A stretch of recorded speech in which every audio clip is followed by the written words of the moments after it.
असबाब कौन पैदा करता है भाइयों? असबाब कौन पैदा करता है? कौन कौन पैदा करता है? अल्लाह करता है।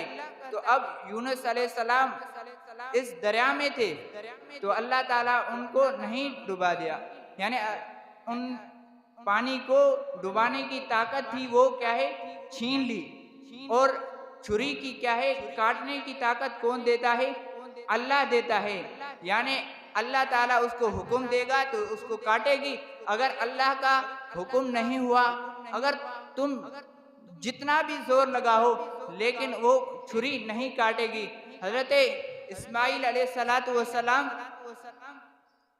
को ऊपर क्या है, छुरी चलाई गई लेकिन छुरी नहीं काटी, क्योंकि असबाब जो थे वो अल्लाह रब्बुल इज्जत ने उस छुरी से क्या छीन लिए।